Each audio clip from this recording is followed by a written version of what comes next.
Bismillahirrahmanirrahim. Assalamualaikum warahmatullahi wabarakatuh. Saya Muhammad Rifki Alawi dengan NIM 12470501110. Di sini saya akan menjelaskan sirah nabawiyah untuk memenuhi tugas UAS Sejarah Peradaban Islam dengan dosen Ibu Dr. Gina. Jadi di sini saya itu mengambil dari buku Ar-Rahiqul Maktum, sebuah rangkuman perjalanan kenabian, diadaptasi dari karya Syekh Syafiur Rahman Al-Mubarakfuri, juara satu lomba penulisan sirah nabawiyah tingkat dunia oleh Rabitah Al-Alam Al-Islami. Nah, kita masuk ke panggung sejarah Jazirah Arab pra-Islam. Jadi, nah ini tuh adalah eh, peta dari yang penulis Ar-Rahiqul Maktum. Jadi di situ si peta itu menggambarkan Jazirah Arab sebagai sebuah benteng pertahanan yang kokoh. Jadi di sini tuh si Jazirah Arab tuh dikelilingi oleh gurun, jadi menjadikannya merdeka dari penjajah asing. Jadi si penjajah itu susah untuk menjajah Jazirah Arab. Di dalam dua benteng ini masyarakat hidup dalam dualisme. Jadi yang pertama ada di sisi mulia, kedermawanan luar biasa, terus kesetiaan pada janji yang dianggap sebagai hutang, hutang nyawa, dan semangat mantap mundur. Terus ada sisi jahiliyah, yaitu sisi kebodohan.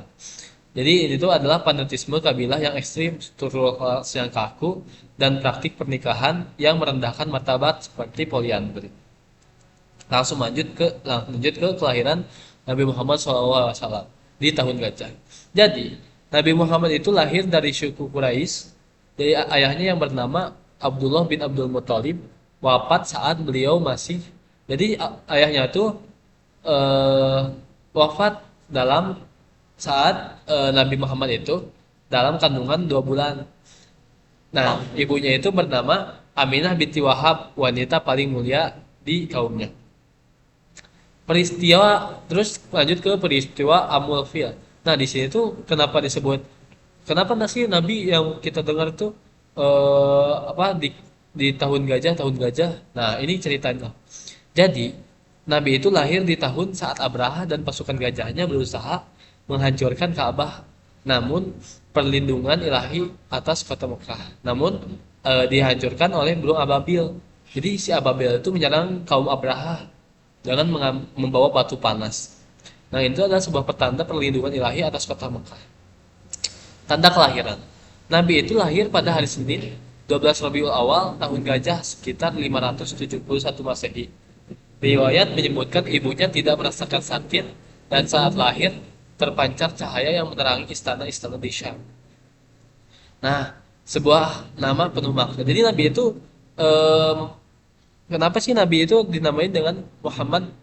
Nah, di sini tuh nama Muhammad itu diambil dari kakeknya. Kakeknya itu memberinya nama, yaitu kakeknya itu Abdul Muthalib memberinya nama Muhammad, sebuah nama yang asing saat itu.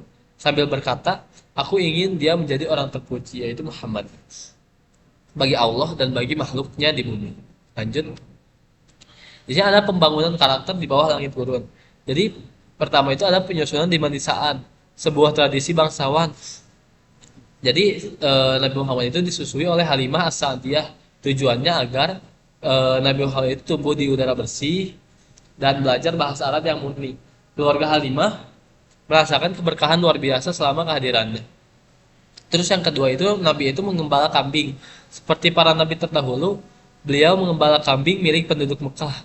Pekerjaan ini melalui kesabaran, kasih sayang, dan jiwa kepemimpinan. Perjalanan dagang ke Syam. Jadi Nabi itu ikut pamannya Abu Thalib di perjalanan. Jadi ikut untuk berdagang. Nah, di sini tuh seorang pendeta Nasrani bernama Bahiro mengalami tanda-tanda kenabian seperti awan selalu memayunginya. Jadi di sini tuh ada gambar awan itu memayungi si Nabi. Nah, di sini jadi eh, si pendeta itu merasa Nabi itu adalah Nabi Muhammad itu akan menjadi Nabi gitu. Terus di sini ada representasi sempurna terbentuknya gelar Amin.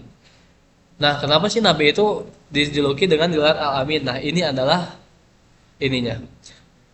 Jadi yang pertama ada Hilful Fuzul, terlibat dalam perjanjian untuk membela kaum yang terzalimi di Mekah, menunjukkan rasa keadilannya sejak muda. Terus yang kedua pernikahan dengan Khadijah. Kejujuran Nabi memikat Khadijah binti Khuwailid, seorang janda terhormat dan kaya pada usia 25 tahun. Muhammad menikah dengan Khadijah pada usianya 40 tahun, yang kelak menjadi pilar utama pendukung dakwahnya. Kejujuran dalam berdagang. Reputasinya sebagai pedagang yang jujur, tidak pernah menyembunyikan cacat barang, menyebar ke seluruh Mekah, memberinya gelar Al-Amin, orang yang dapat dipercaya. Jadi itulah gelar Al-Amin. Terus kita lanjut ke kebijaksanaan yang mencegah perang saudara. Di sini adalah kita mempunyai studi kasus yaitu merenovasi Ka'bah di usia 75 tahun. Jadi, zaman dulu itu ada konflik banjir merusak Ka'bah. Nah, setelah renovasi, para pemimpin suku Quraisy berselisih hebat tentang siapa yang paling berhak meletakkan kembali Hajar Aswad ke tempatnya. Nabi itu punya solusi. Nah, solusinya itu yang pertama membentangkan kain dan meletakkan batu di tengahnya. Yang kedua meminta setiap kepala suku memegang ujung kain dan mengangkatnya bersama-sama. Yang ketiga, beliau sendiri yang meletakkannya batu itu ke tempatnya.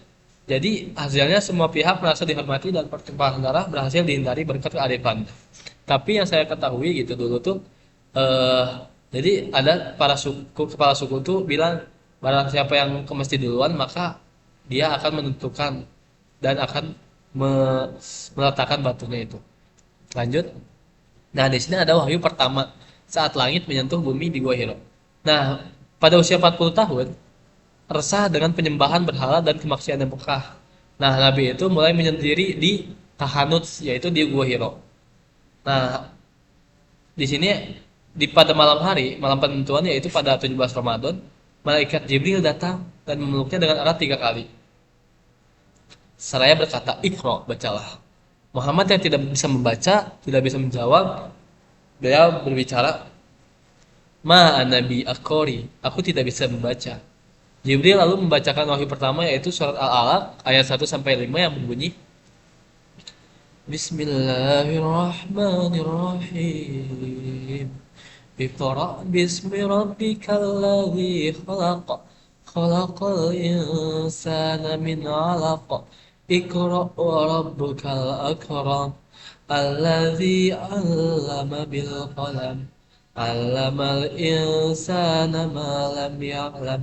Nah, di situ yang berarti bacalah dengan menyebut nama Tuhanmu yang menciptakan.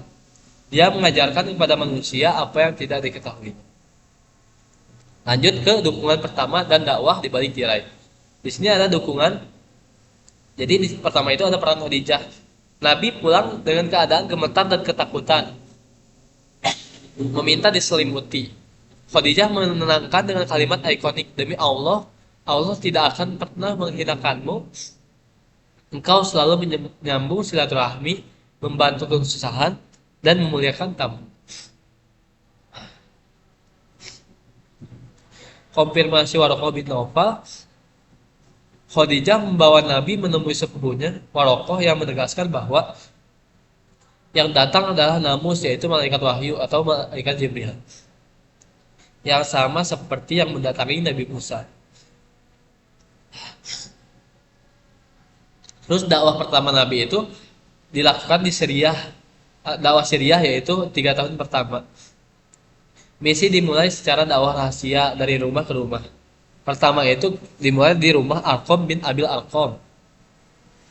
Terus adapun Asabi Kunal Awalun yaitu orang-orang pertama yang masuk Islam, diantaranya yaitu Khadijah, Abu Bakar, Ali bin Abi Thalib, Zaid bin Haris. Mungkin itu nama-nama yang familiar ya. Masuk ke panggilan terbuka, penentuan tanpa batas. Jadi perintah dakwah terang-terangan, Nabi itu mulai melakukan dakwah terang-terangan. Nah, Nabi naik ke Bukit Sofa, memanggil semua suku Quraisy dan menyatakan kenabiannya secara terbuka. Nah, di sini Nabi itu ditentang oleh para warga di sana, terutama pamannya itu Abu Lahab. Nah, Abu Lahab langsung menentang dan berbicara, "Celakalah engkau. Apakah hanya untuk ini engkau mengumpulkan kami?" Peristiwa ini menjadi sebab turunnya surah Al-Lahab. Nah, era penindasan dimulai. Nah, di sini mulailah penyiksaan kejam terhadap pengikut yang lemah seperti Bilal bin Rabah dan keluarga Yasir. Nah, terus penghinaan pesona para yang tidak menyukai Nabi itu menghina Nabi, dilempari kotoran dan dijuluki penyihir atau orang gila. Terus pemboikotan total terhadap Bani Hashim selama 3 tahun, menyebabkan kelaparan hebat. Nah, di sini ada Huzni dan pelipur lara dari Sidratul Muntaha. Jadi, apa sih Amul Huzni itu? Nah, Amul Huzni adalah tahun kesedihan, yaitu tahun ke-10 kenabian. Wafatnya Abu Thalib, kehilangan paman yang menjadi perisai pelindung dari gangguan fisik kaum Quraisy. Wafatnya Khadijah, kehilangan istri tercinta yang menjadi pendukung moral dan finansial utama. Setelah itu, gangguan fisik terhadap Nabi semakin menjadi-jadi. Nah, disitulah gak lama setelah itu datanglah Isra Mi'raj, yaitu perjalanan penghiburan. Nah, sebagai penghibur, Allah memperjalankan Nabi dalam satu malam dari Masjidil Haram ke Masjidil Aqsa lalu naik ke Sidratul Muntaha. Nah, setahu saya dari Masjidil Haram itu dia teleport ke Masjidil Aqsa, terus dari Masjidil Aqsa ke Sidratul Muntaha itu dia menunggangi yaitu buruk. Nah, dalam perjalanan, mungkin seperti yang kita tahu ya, dalam perjalanan Nabi itu bertemu dengan para nabi-nabi lainnya. Terus Nabi itu bertemu dengan Allah dan meminta, asalnya kita itu sholat itu 50 waktu. Dan terus Nabi itu sampai sholat 5 waktu, sampai meminta agar sholat 5 waktu karena kaumnya tidak mungkin kuat untuk sholat 50 waktu. Terus adapun ujian keimanan, Abu Bakar langsung membenarkan peristiwa ini, memberinya gelar As-Siddiq. Nah, di sini tuh pada nggak percaya gitu kaumnya tuh kan Nabi hijrah tuh Isra Mi'raj itu. Nah, di sini adalah Abu Bakar yang membenarkan. Jadi Abu Bakar tuh mendapatkan julukan Abu Bakar As-Siddiq. Lanjut, titik balik dari penindasan menuju peradaban. Nah, di sini ada ancaman di puncak. Para pemuka Quraisy bersekongkol untuk membunuh Nabi. Mereka mengepung rumahnya, namun beliau berhasil keluar dengan izin Allah. Ali bin Abi Thalib menggantikannya di tempat tidur untuk mengelabui musuh. Terus yang kedua ada perlindungan di Gua Sur. Dalam perjalanan Nabi dan Abu Bakar bersembunyi selama 3 hari di Gua Sur dari kerajaan Quraisy. Jadi Nabi itu bersembunyi di ini. Nah, seperti yang kita lihat ini adalah gambar ilustrasinya. Nah, di sini dilindungi oleh laba-laba. Nah, di sini ditutupi si pintu guanya tuh oleh jaring laba-labanya. Nah, jadi selamat. Terus ada Fajar baru di Madinah. Jadi Nabi itu disambut dengan kaum sukacita luar biasa oleh penduduk Yatrib, yaitu kaum Ansor. Kota itu kemudian berganti nama menjadi Madinah. Langkah pertama di Madinah. Jadi langkah pertamanya itu membangun Masjid Nabawi, terus mempersaudarakan kaum Muhajirin dengan kaum Ansor. Terus lanjut membangun negara, mempertahankan umat. Nabi sebagai kepala negara. Nah, di Madinah peran Nabi meluas menjadi pemimpin negara dan panglima tertinggi. Nah, di sini ada Piagam Madinah. Nah, bisa lihat di sampingnya. Nah, ini sebuah dokumen politik bersejarah yang menjadi konstitusi tertulis pertama di dunia. Isinya mengatur kehidupan dan kerukunan antara umat Islam, kaum Yahudi, suku-suku lain di Madinah. Terus ada pun ujian pertahanan. Komunitas baru ini menghadapi serangkaian perang untuk mempertahankan diri. Di antaranya yaitu ada perang yang paling besar yaitu perang Badar. Nah, di sini Nabi mendapatkan kemenangan besar besar. Terus yang kedua ada perang Uhud. Nah, di sini terjadilah kekalahan akibat ketidakpatuhan pasukan. Terus yang ketiga ada perang Khandaq, yaitu kemenangan melalui strategi Nabi mendapatkan kemenangan melalui strategi parit yang cerdas. Nah, di sini ada kemenangan terbesar dalam pengampunan. Ini ada before-nya. Jadi di sini tuh ada gambar Ka'bah yang dikelilingi 360 berhala. Nah, jadi Nabi itu pada tahun ke-8 Hijriah, Nabi kembali ke Mekah memimpin 10.000 pasukan. Nah, alih-alih membalas dendam, Nabi itu menunjukkan puncak kemuliaannya, Jadi Nabi itu masuk ke kota dengan penuh tawadu, rendah hati, memberikan pengampunan umum kepada seluruh penduduk Mekah yang dahulu menyiksanya. Nah, di sini Nabi mulai membersihkan Ka'bah yaitu dengan menghancurkan 360 berhala yang mengelilingi Ka'bah, mengembalikan fungsinya sebagai pusat tauhid dan membebaskan Mekah dari kesyirikan. Nah, di sini pesan terakhir untuk semesta sebelum pulangnya Nabi. Jadi, adapun Haji Wada perpisahan tahun ke-10 Hijriah di Padang Arafah, Nabi menyampaikan khutbah terakhirnya di hadapan puluhan ribu umat. Intisari pesan abadi yaitu penegasan kesucian darah dan harta, penghapusan riba dan balas dendam jahiliyah, perintah untuk memuliakan dan menjaga hak wanita, pernyataan bahwa semua manusia setara, tidak ada keutamaan Arab atau non-Arab kecuali karena takwa. Di sini ada wahyu penutup. Tak lama setelah itu turun ayat terakhir yang menyatakan kesempurnaan agama. Pada hari ini telah aku sempurnakan agamamu untukmu, dan telah aku sempurnakan agamamu, dan telah aku cukupkan nikmatku bagimu, dan telah aku ridhoi Islam sebagai agamamu. Kisah surat Al-Maidah ayat 3. Abu Bakar menangis memahami bahwa tugas Rasul telah selesai.